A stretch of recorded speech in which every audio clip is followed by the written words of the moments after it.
Recording. Yeah. Hi, welcome to our blab about the body. Okay, I'm Timing, the host of your blab. I'm also a life coach. I've trained in emotional freedom technique and most lately theta healing and awakening dynamics. And I have my guests here, Brandy Keeler and Patrick Prohaska. And another guest coming in. Let me click. Silver! Oh, Yes, Silver! All right, it's taking a little time there to come in. Okay. So, Patrick, you want to introduce yourself? Yes, my name is Patrick Prohaska, and I am a life coach and an energy healer. So what I do in my practice is I take law of attraction life coaching principles and integrate them into a healing practice. And most of the healing that I do is along the lines of theta healing or awakening dynamics. So it's primarily subconscious reprogramming and work on ascension. But I think it's really good to have that law of attraction foundation there as well. Yeah. So, Brandy, tell us about yourself. Hello, my name is Brandy Keeler, and my business is Expand. I call myself a personal growth visionary based on the work that I do with my different clients, coaching, consultations, and visioning sessions. And I'm really just, my personal mission is to enhance the way people enjoy, understand, interact with the world inside and around them. And I'm still growing what that vision looks like for me, but it's an exciting journey that I'm on right now. Okay, cool. Silver, as I'm looking at the screen, we're looking at a very bright light staring at us. So if you can adjust your lighting a little bit, that would be better to have it shine in front of you rather than from the back of you. So the spotlight is on you. Ooh, let there be darkness first. Now let there be light. Okay. You know where I am. You know this space very well. I do. I visited Silver in France. So, but introduce yourself, Silver. Hello, I'm Silver Wainhouse, and I'm a life coach, and I like to tell stories, and I tell the stories of, and I carry the stories of life experiences. And what I do is I help people to recognize and appreciate their uniqueness and to use that in order to thrive. Amazing. Hi. And I think you're amazing. I just listened to you this morning. We're all amazing. And I related to you about the massage therapy because I started doing it in the 80s. Mm-hmm. I quit, And for some of the very same reasons you mentioned. I found you very helpful. Oh, good. Well, thank you. Yeah, I forwarded Patrick's recorded small group sessions to Silver, and so she was introduced to your work that way. Yeah, and we are now friends. Yeah, yes, we are. And Brandy, I love you too. I love you, Silver. So good to see you again. Okay. Now, a word to the audience out there. I see there's a shout out to Justin. Welcome, Justin. So our topic today is about how to improve your relationship with your body. So if you would like to have, ask us questions, we all seem to be life coaches here. Go ahead. All right. Okay. But I do want to talk about our body because I bought a book called Embodiment by Dr. Dane here. He is, I guess, a chiropractor, and he's also one of the, very important people at Access Consciousness. And I thought his findings about the body is very interesting, about how, your body can actually change in an instant, because he related this incident where he was working out with the other guy who founded Access Consciousness, Dr. Gary. I forget his last name or something, but they were together in a gym, and he knows that both of them are the same height. Mm-hmm. But somehow, when they were working out together, he noticed, Dr. Dane here noticed that he had shrunk 4 inches. Now that is really weird, right? Like, how can you just suddenly shrink 4 inches? Wow. So the other guy, asked him, well, where have you usually worked out, or when, do you remember when you work out, who were you working out with? So he said, well, when I was working out, I used to work out with these guys who were like really tall, big guys. And so that is showing like his body is kind of mimicking that relationship, like that he had with taller, bigger people he exercised with when he was younger. So I thought that was interesting. I never knew that, your body could just change so much, like 4 inches. I'm like, whoa. So, I don't know if anybody had, some kind of direct experience with things like that. I did. Yeah. Okay. Tell us. I was young. Probably, I wasn't even a teenager yet. And I had a cyst on my wrist. A cyst? Okay. Yeah, and I was to be hospitalized to remove it. And I was so afraid I was so afraid of the surgery. I was afraid of being put to sleep. Mm-hmm. And I went to the hospital and I sat in the room and it went away, and it was big. Wow. Can I say something about Dane here? Sure. I've never studied Access Consciousness directly, but I've listened to a couple of his webinars, and I've seen a few interviews with him. And one of the most profound lessons that I've ever taken away in watching somebody else's webinar was when a woman was asking him a question about nutrition. And she said, I'm a vegetarian, but I don't feel like I'm getting enough nutrients. How do you think I should fix that? And his response was, well, have you asked your body if it's a vegetarian? And so that, to me, that was part of where my interest in like the disconnect between the physical body and the emotional or mental body began to develop. And I used that practice a lot. So earlier, before the recording went on, when I was talking about trying to find a way to line my physical body up with my actual emotional desires, Dane here was the seed for that. So I think I'd love to take a class with him sometime. Yeah, me too. Yeah. So I did take Access Consciousness, the bars class. The bars class. Did you take it with him? No, unfortunately not. I just took it somewhere nearby.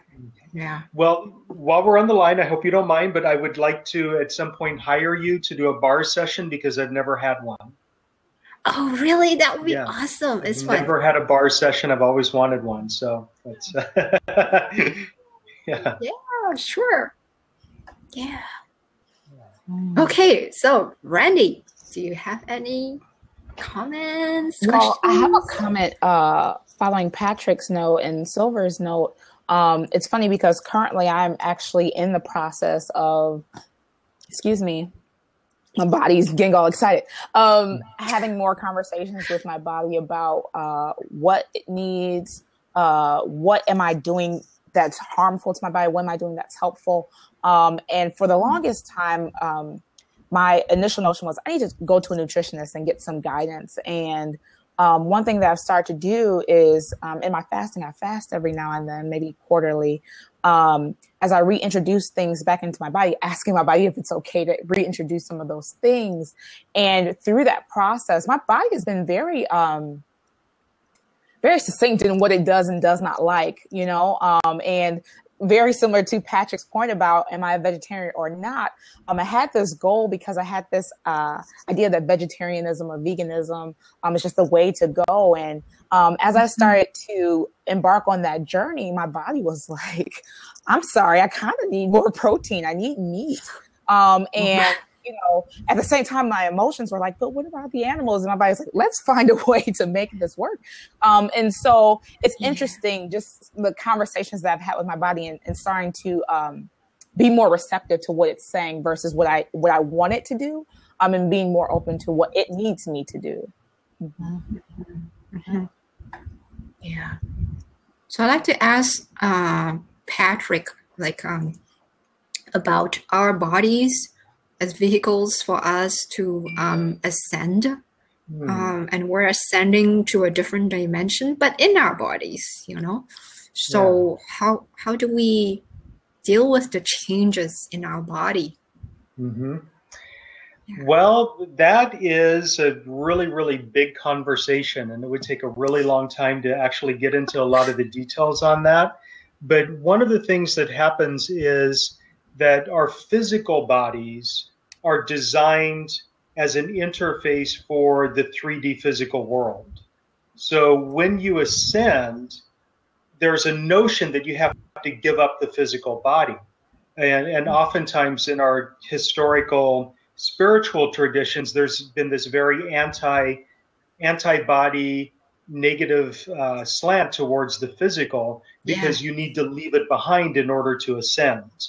Now, I think in the New Age, we're actually coming into an awareness that you can actually ascend while in the body. And what you do is you do that by fusing the physical body to the etheric body, so that when the etheric body dances in 5D, which is where its normal home is, the physical body gets to go along for the ride. And it's almost like you're still in your physical body, you're still on the physical earth, you're still on planet Earth in physicality, but you have all of this higher dimensional awareness and all of these higher dimensional tools that you get to tap into, because you're functioning simultaneously on the level of the physical body and the etheric body. And of course, the mental and emotional bodies come along for the ride. So it's not that you have to leave 3D in order to step into 5D. It's that you ascend into 5D while maintaining a connection to 3D, as long as you have the physical body. Of course, after death, you can go off in any direction that you want. But I think that it's really exciting what people are learning these days, and the new techniques for stepping into the light body, or into the Merkaba, which is, in a sense, the vehicle that carries your physical body into 5D. So I've had some astounding experiences moving off in that direction. It's been amazing. Thank you, Patrick. Yeah. All right, Silver, do you have... just to clarify, I don't think that shutting down the physical body is the right thing to do, at least not for me. I want to, as long as I'm on this 3D planet, I want to use my physical body, because I chose to step into it for a reason. I didn't choose to step into it in order to denigrate it and leave it behind.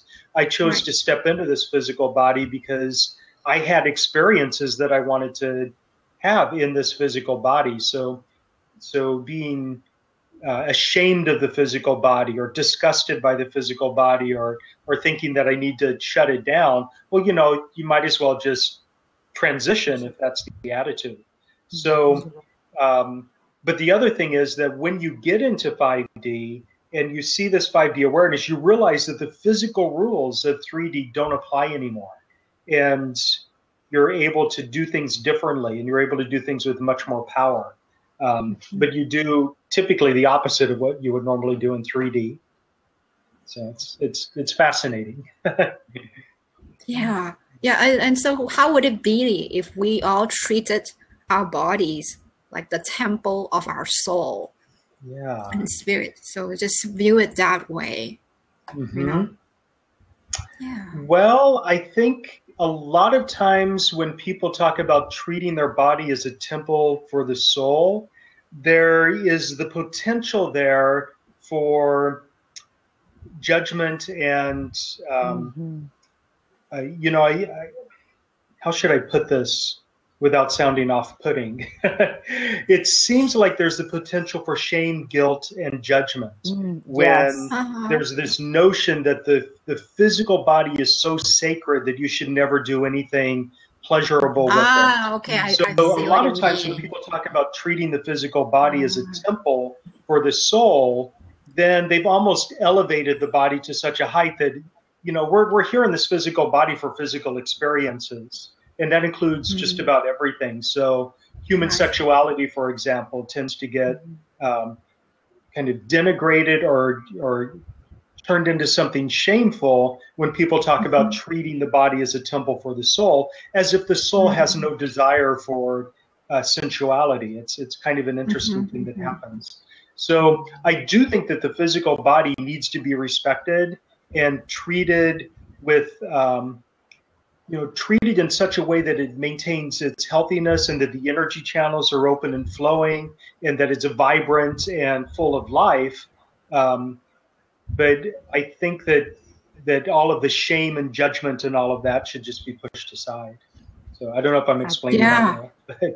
No, I get it. Yeah, we have a lot of hang-ups about sex too. Even if we don't think of our bodies as temples of our soul, just like the religious and the society conditioning around sex and shame and guilt and all that stuff. That's like really absolutely true. And it's built into Judeo-Christian religions and some other religions as well.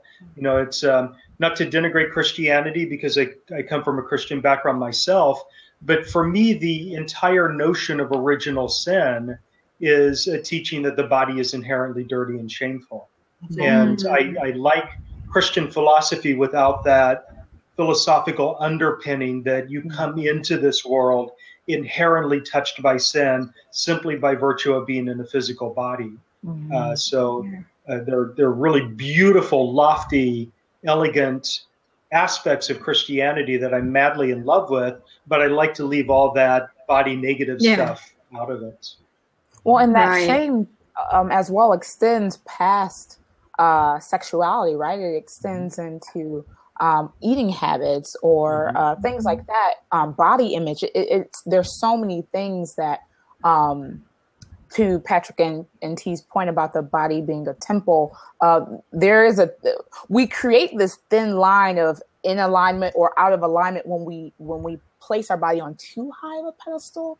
And so I really appreciate your point about looking at our experience as humans in our bodies as a body experience. And so there are different aspects. The soul is here to express itself through this vehicle in a variety of ways. And I like that you brought up some of that original sin concept, because I know for me, there was a few years ago, I had to really shift my understanding of sin and of my relation to my body and how I treat it and what is sinful and what's not, because I was getting to a place where it was almost impractical, like being in this perfect state of body. Anytime you get sick, you feel angry, like, well, I did all the things I was supposed to do for my body and I'm sick. Or, if you don't feel beautiful, it's like, well, I did all the things I was supposed to do. So there, for me, I had to shift that definition of sin as it relates to the body as anything I'm doing in awareness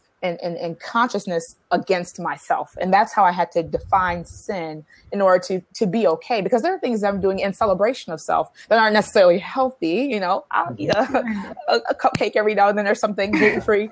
And yet it's not actively in an awareness against myself. I'm not actively harming myself. And so I think we do have to be careful about how we talk about our bodies as a temple versus as a privilege or as a gift to be unwrapped and enjoyed thoroughly. Yeah, that's beautiful. And that's part of everything that we have, the physical, the mental, the etheric body, and it's a part. And what you're saying, Brandy, really to extend that, it ties to self-worth. And we feel sometimes some of us, we feel that if we diminish the importance of the body and go to the spiritual, that we're doing something that is, up here. But if we honor the body, we're being base.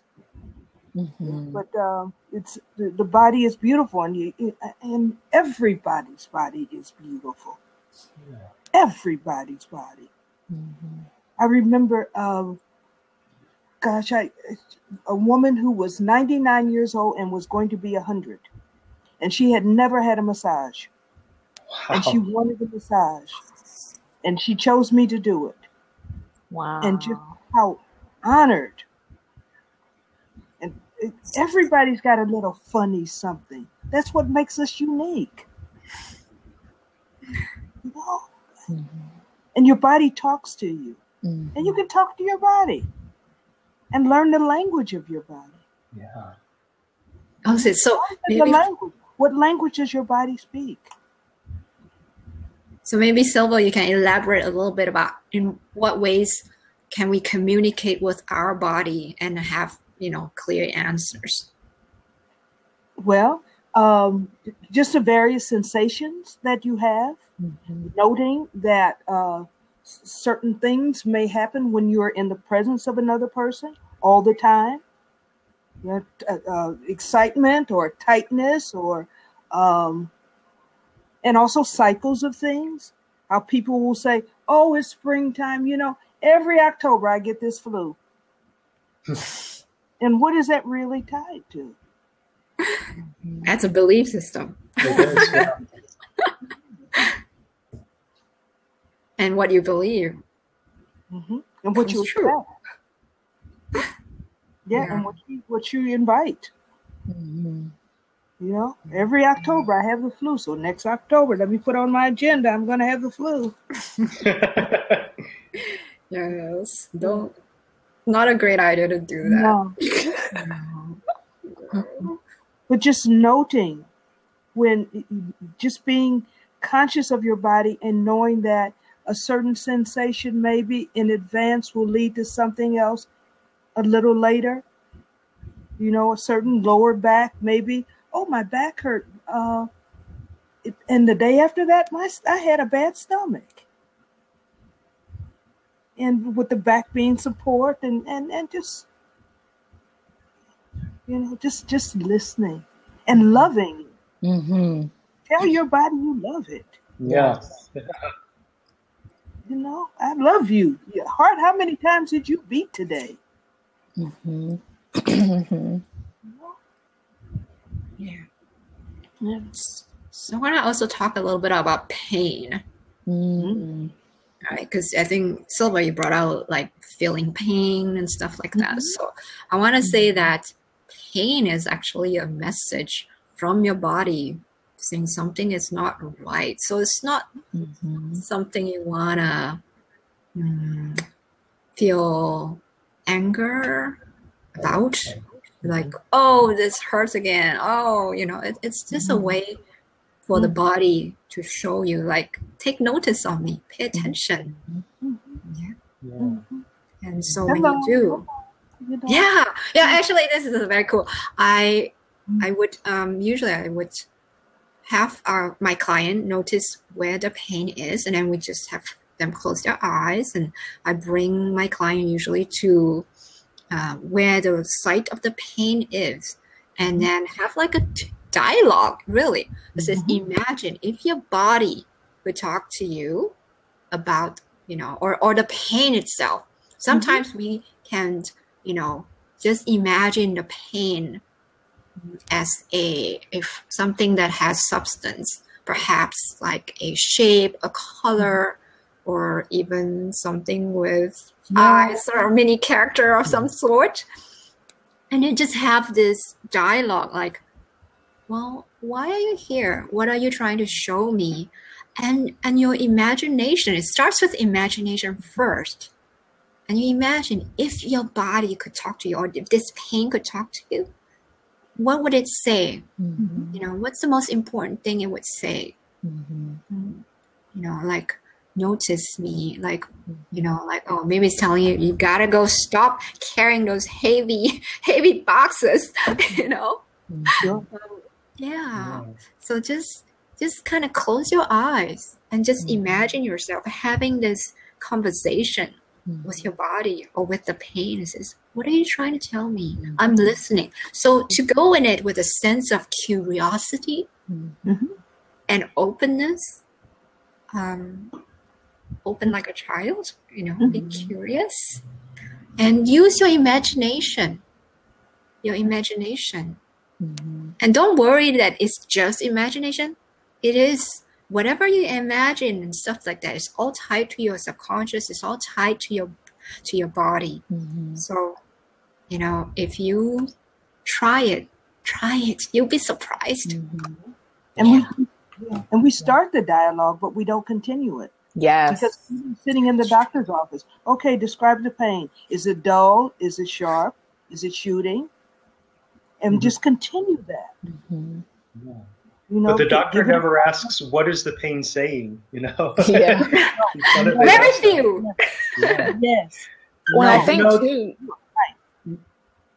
One thing to add too is pain comes in obviously a variety of different shapes and sizes, but also sometimes we don't look at inconvenience as pain, right? So if I have a fever, it doesn't necessarily hurt, but that's still my body saying something, and typically it's like, I'm trying to fight something off. I need some help, but really listening to all the different, I say inconveniences because I can't think of a better word, in addition to pain. And I just wanted to personally share a quick story. I had one of the most painful physical experiences this year. I had a miscarriage earlier this year, in about February, and it was a temporary miracle. So it's all in divine order. And as I was experiencing this excruciating pain, one of the things that my body was telling me, which was very difficult to hear, was let go. My body was telling me, you're causing the pain. I'm trying to do what I'm supposed to be doing right now, and you're holding on to this, and it'll be much easier if you let go. And as soon as I did, the pain went away. It went away. But sometimes it's depending on the situation, it's hard for us to listen to our bodies. And we have to really, it's not something that you can do sometimes, and like Silver said, and not do others. You have to do it all the time. That has to be a continuous dialogue. Just like regular listening, you know how you can improve your empathy, you can improve your listening skills with a person. You have to do that with yourself. And it does not, you don't want to wait until there's an emergency to start listening to your body. You want to listen to the whispers too, Yeah. So that brings up a really good point, because for me, I've always made a distinction between pain and suffering. So for me, pain is the physical sensation. It's just energy. It's just sensation. It doesn't really hurt in the true sense in my mind until it turns into suffering, which is a response on the emotional level. So it's that emotional level that turns pain into suffering, because otherwise it's simply energy. On the emotional level, there's all this judgment and fear and this is good and that is bad and this needs to be avoided. So when you get into that state of judgment, that's when all those fears that make you stop listening to the pain emerge. So one of the things that I've done that's been really, really helpful for me is through awakening dynamics or theta healing, but you can do it through just about any system. I download Creator's Perspective, or the knowledge of how to experience pain without suffering.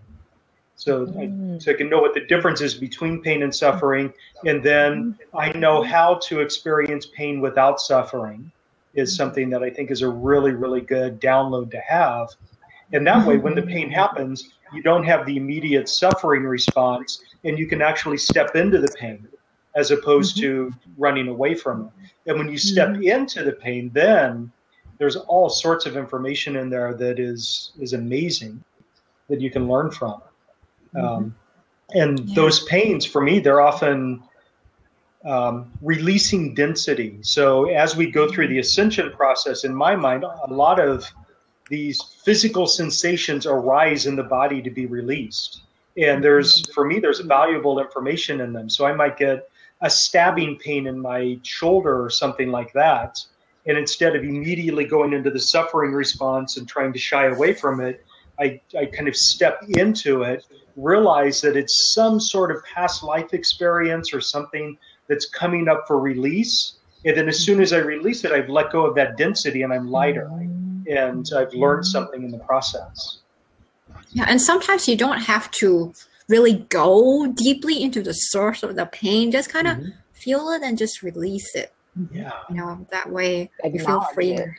Yeah, Yes, absolutely. yes. So often our immediate response is to push it down or to get rid of it or to numb it in some way.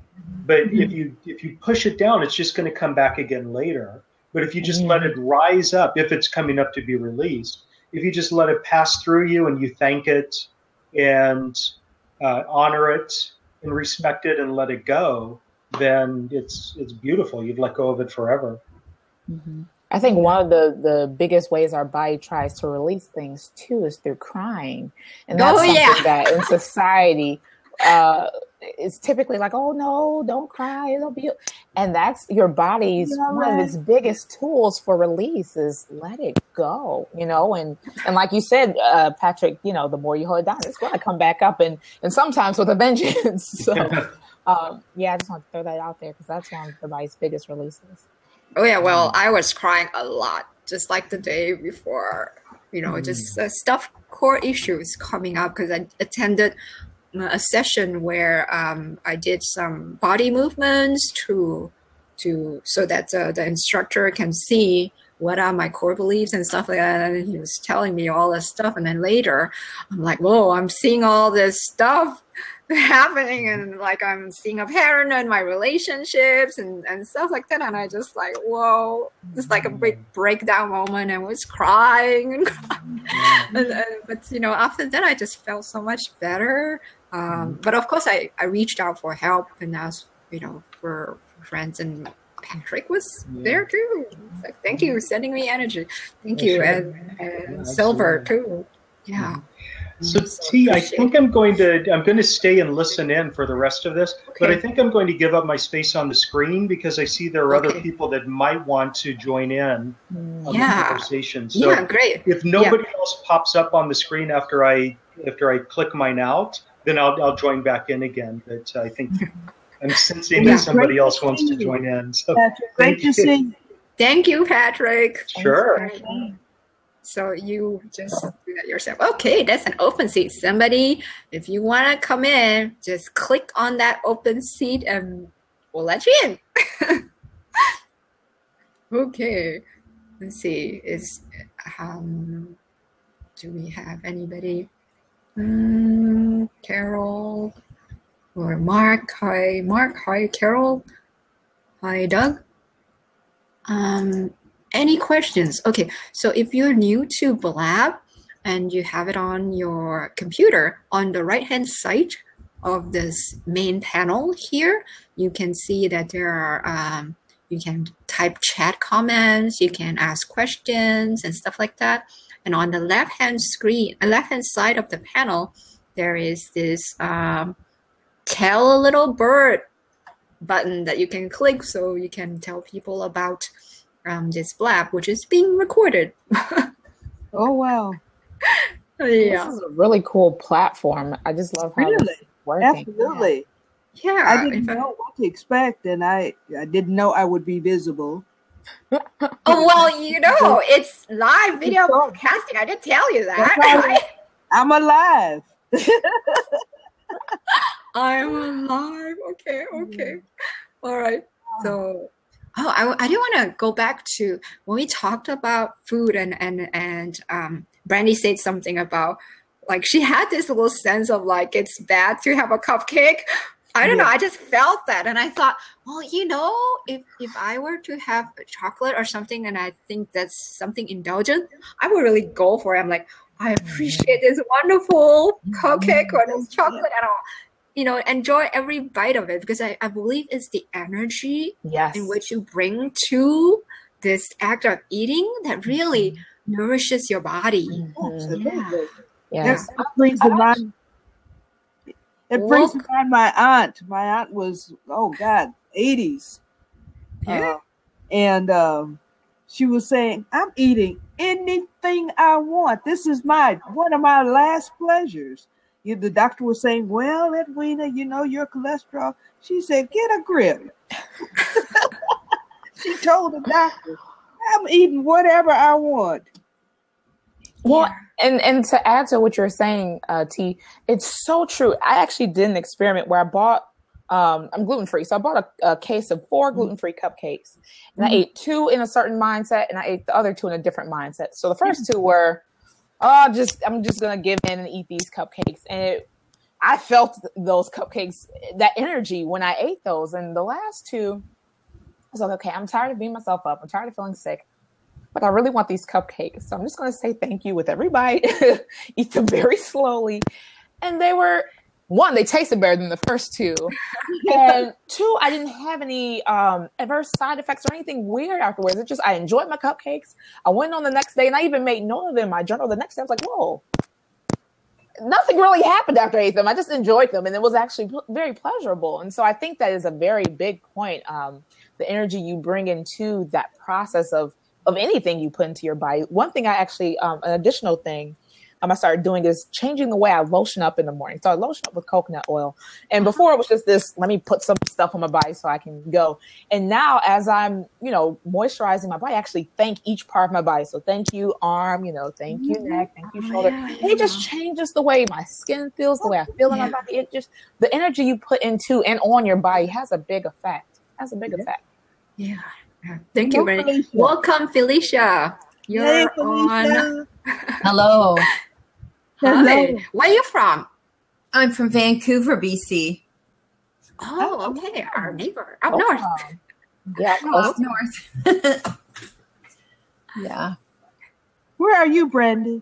I'm in Detroit, so really close to Felicia. Okay, Not close. you're in the city I was born in, baby. I know. I never forgot that.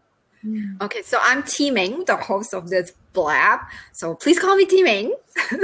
It's kind of funny because I have my sisters, they're called T something, and my cousins T something. If you just say T, it's like, which one? So just call me Timing. Yeah. All right. So Felicia, welcome to our conversation, our blab conversation on the body. And how to improve your relationship to your body. Do you have any comments or questions to, I noticed you just joined us. Yeah. Well, first of all, you corrected us on your name. My name is Felicia. Felicia. Thank you for that. Felicia. I believe in being guided into everything. So I just saw your ad on in Facebook.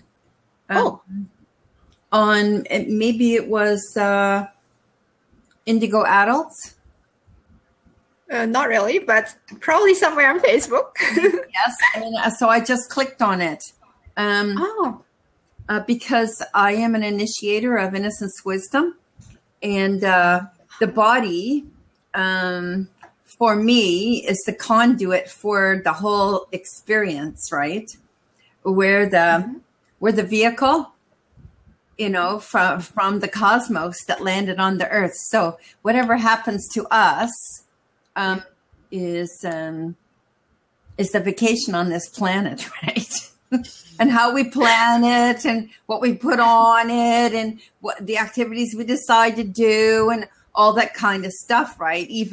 Even our thoughts and so on, right? So this is on the vehicle of becoming, right? And I am 65 years old. So there are other considerations for me as a new senior. Oh my God. Yeah. As a new senior. And I went to a yoga class for seniors yesterday where I was the youngest person. Wow. Fantastic. And I actually hurt the next day and it was so gentle. Mm-hmm. But it was very conscious, deep movements, slow and conscious movements, right? And I had to give myself a rest the next day. Yeah. I felt good though. I felt good. I felt that I paid attention. I'd given my body some good attention. And I think maybe this is what our talk is about today, giving ourselves good attention with good intention. Yes. Yes. And also about giving our body new experiences. Oh, Because yeah. if we keep on going the same thing, doing the same thing every day, it gets stale. We need something new, something exciting, or maybe a new way of seeing something. Yeah. Yes. To grow. Mm-hmm. Is there anybody else who wants to come on, you think? Hi, how are you? Hi, Austin Go. Oh, Austin Go. Sorry. Hello, new people. And L.Y. Tanya and Kelly Ward. Hi, just acknowledging the people who are on, who joined in on the live stream.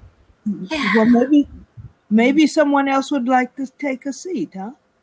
Yeah, let me know if you want to take a seat. You can type something in the chat and we'll just rotate or something. Since I'm the host, I can't take myself off the screen. Sorry about that. What is that? Is that the little X in the corner? Little X in the corner. So. Yeah. I'll go off and see what happens. Okay. Yeah, test it out. Let's play. And then you can request a comment again. All right, there's an open seat on the screen. All you have to do if you want to come in is to just click on it or, I don't know, tap on it. And I can hop off too, because there are a lot of people tuning in for this call. So. Oh, cool. All right, so let's see who's coming in for that fourth seat. Come on, join the table. Yeah. Oh my gosh. It's so, when you say come join the table, I'm like, the table of plenty. The song is just popped in my head. That's funny. Yeah. So I think we want to, read some comments. Austin Go from London. He says, you need to be mindful and practice mindful breathing. Yes, that's a good reminder. We forget sometimes the importance of breath. And yeah, I do that sometimes, get so flustered or whatever and just forget to breathe. And sometimes you just have to like pause and then remember to just breathe. And I tell my husband that, breathe, because he works in a very high pressure job. Yeah. Let's see. Let me see. Any other comments? Oh, somebody said they wish they could join, but it was a bit noisy in their office now. It's okay. If you have questions, please put in the chat. And what are good tips for switching off the mind to be calm? I find my mind always rabbits away. That's a good. Ooh. Hey, good tips. Yeah. And let's address that, and I'll read more comments later.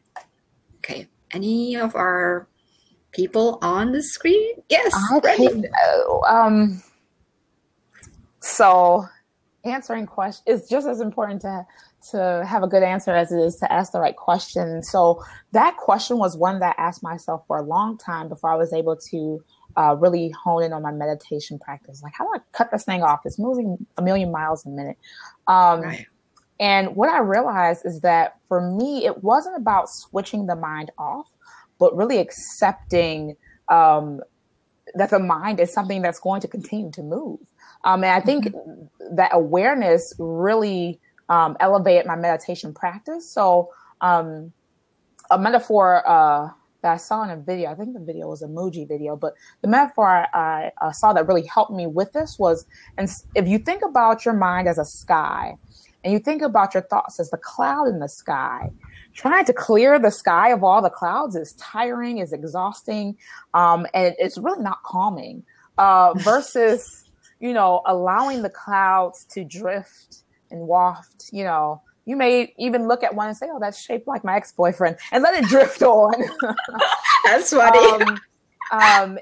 It really, awareness and acceptance really gets you to a place where your mind calms naturally instead of you trying to actively calm your mind. And I think a lot of our conversations with our body, we're trying to make it do something. Body, why won't you lose this weight or do this? And I think if we shift the conversation to, I'm in my body, this is what it feels like, oh, that's interesting. When you shift that conversation with your body, especially that conversation with your mind, it makes it much easier to be calm in it. Yeah.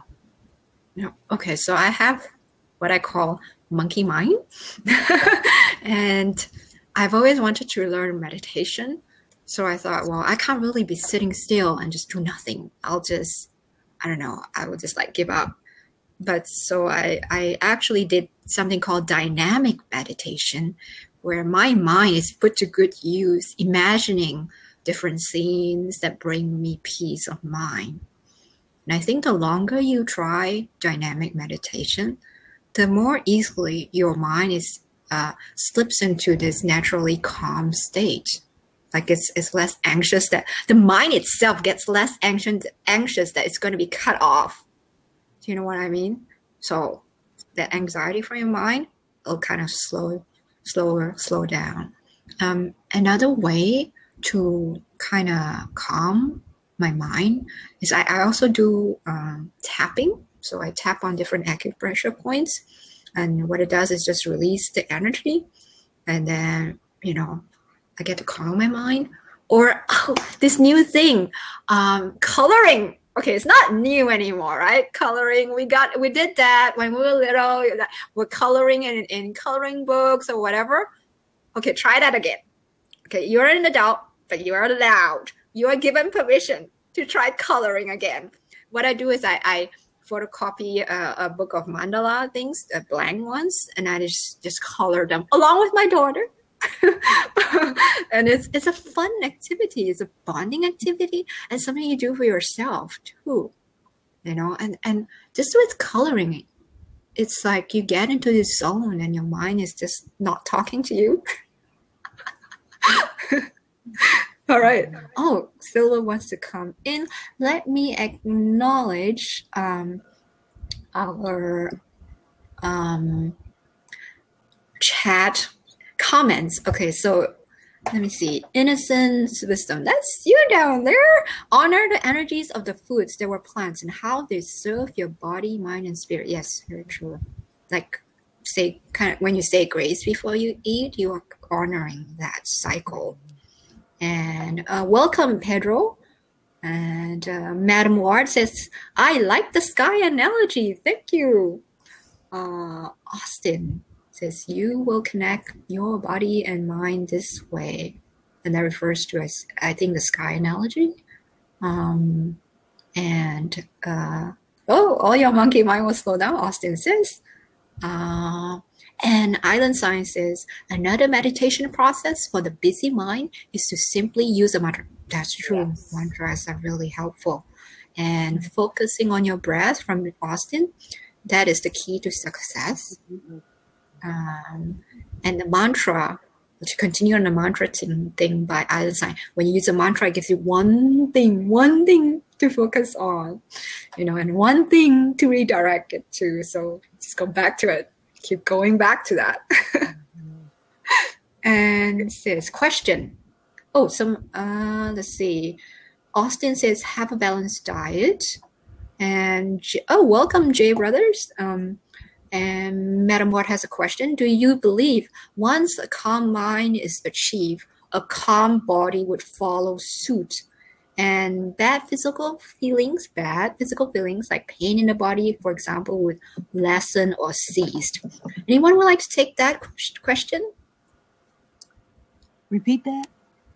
Oh, it says, do you believe once a calm mind is achieved, a calm body would follow suit?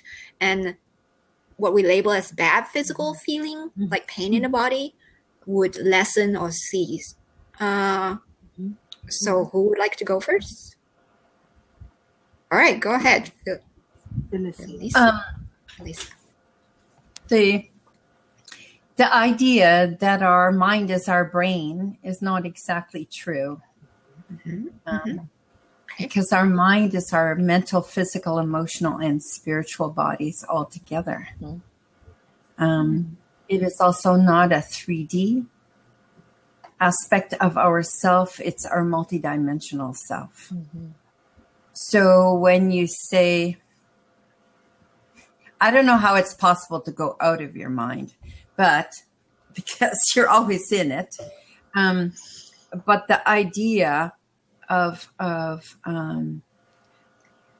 not listening to the brain chatter, which is thoughts and ideas, your mind, when you learn how to listen to it, it has a really calming feeling because it embraces all of you. And so your mental, physical, and emotional self comes into a harmonic field of consciousness, and you feel embraced by all there is. So when we speak about mind, we speak about the greater field of consciousness, and we are paying attention to that, and we are having access to all there is. So when we're being embraced like that, one of the ways that I feel when I'm doing meditation is that I'm being held in the arms of the cosmos, or I'm that sitting in the lap of the earth. And I am just a tiny part, but I am so much a part of it. So that idea of breathing, so breathing as one, as an earth human, because we're different than any other beings in the cosmos, but also as a cosmic being, right? And just paying attention to what your body, mind, and spirit likes about being at one or unified. I think that parts of you will become joyful or energized or like being sparkly, or temperatures will change in your body, or you'll feel lighter on the edges. So just paying attention to your container is all that is required about being in a place of meditation. So meditation really, for me at least, is not an idle practice. Right. It's a practice of attention in the intention of being in oneness. So you could, just for fun, ask a question before you go in to this space and just see what's delivered. Or see what happens out of the course of the day or the month. You keep on asking that question. What you write, who you meet, who you see, what's delivered to you. All of that. That's a meditation. That's our living. I want to say that I'm glad you actually define mind using your terms, because when we use the word mind, it brings different meanings to different people. So it's good that you define what mind to you is, because for me, mind actually means just like my kind of brain. Consciously and brain. Yeah, so I'm glad you made a distinction there. For me, consciousness though is bigger than my mind or my brain. So consciousness envelops all of me, and so that for me is the bigger, wider me. Yeah, and Brandy was going to add something to that. Yeah, and to piggyback on that, that was one of the things I was thinking as Felicia was talking, is that I really enjoy that you made that differentiation, because what I was speaking to was the more of the brain chatter versus the awareness or mind or consciousness, whatever terminology we use for that bigger self. That's connected to all self, right? But to Madam Wart's question about once a calm mind is achieved, if we're defining mind from that question as a calm brain, as in not a lot of brain chattering, once you achieve that, then would a calm body follow suit? I would say it's a process. It's not, being mindful and getting into a state where you're open and aware of what's happening in your body and being connected, that is not a to-do list item. It's not like, oh, I did it. I was mindful and now my body will be healed. And then it's a process. It's just like breathing. And as there is a process where you're inhaling and you're accepting and you're gaining awareness, there's also a release at times. And you have to, continue through that process. And so my personal answer to that question would be, there can be moments when a calm body follows suit from a calm brain or, that quiet mind. And there are times for me where that's not always true. I think it differs from person to person. You really have to grow in whatever practice works for you, whether it's breathing or a mantra or just sitting still, walking barefoot in grass. Sometimes for me is the biggest form of meditation. But whatever that practice is, the more you grow in that, I feel that in general, you do lessen suffering. I won't say that you avoid pain because, bodies are susceptible to pain, but you do lessen suffering, I would say. Yeah, lessen suffering. And then she has a follow-up question, or I have Metamort said, I've read a lot of pain can be trapped in the body through stress. And for me, that is true. Yes, because if you think of it, if you have a lot of work and stuff like that, sometimes your shoulders get really tight and stuff like that. You get back pain, and that can indicate lack of support in your life. So for me, different parts of the body, when you get a pain or an ache, it can symbolize something. You see, like our language, the English language is full of things like somebody's a pain in the neck. I mean, you literally get a pain in the neck when you think about somebody, or, different things like pain in the butt. Okay. Things like that. So I practice emotional freedom technique, and it's one of the things that we use, one of the tools that we use to kind of lessen somebody's pain. Let's say if they had a painful some injury, a painful neck from some car accident or something, and it has always bothered them, let's say for several years. And when you actually, help them go and have this dialogue with the pain and kind of piece together at that time what other things were happening when you had an accident, what else was happening around your life that was bringing you stress and things like that. So these things are all related, and it get locked into your injury, and it continues to bring pain. And when you're able to unlock that memory, to kind of bring different aspects of it into integration and just be at peace with it, and just go use like an energy technique as like emotional freedom technique or theta healing or whatever, then you're able to release that from your body. Mm-hmm. Yeah, so that's my perspective on it. Silver, you as as you've done massage therapy before, and now you're a life coach and stuff like that, what do you have to say about pain in the body and stress? Well, two things. One is that what Madam Ward said about pain and stress being related, because oftentimes when you're stressed, you're rigid and you're tight, yes, which will eventually cause pain. And also something that we haven't mentioned is that often I found that guilt is associated with pain. Yeah. Yeah. Emotions, right? Yeah.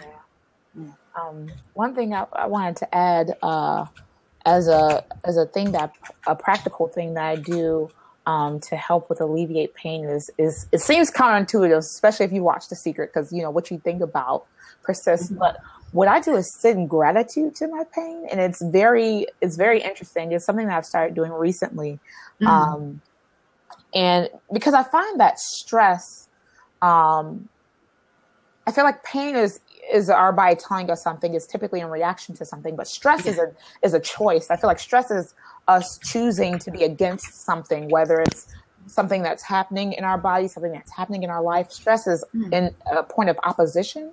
And it's denial, essentially denial of whatever life is throwing your way. And that's what stress is. And for me, the to alleviate that denial is to be accepting. And so for me, acceptance and gratitude go hand in hand. So I actually did this meditation this morning because I had a pretty painful week. And I just I just gave thanks for the pain that I've experienced, the all of these things. And as I could do that, I felt immense relief.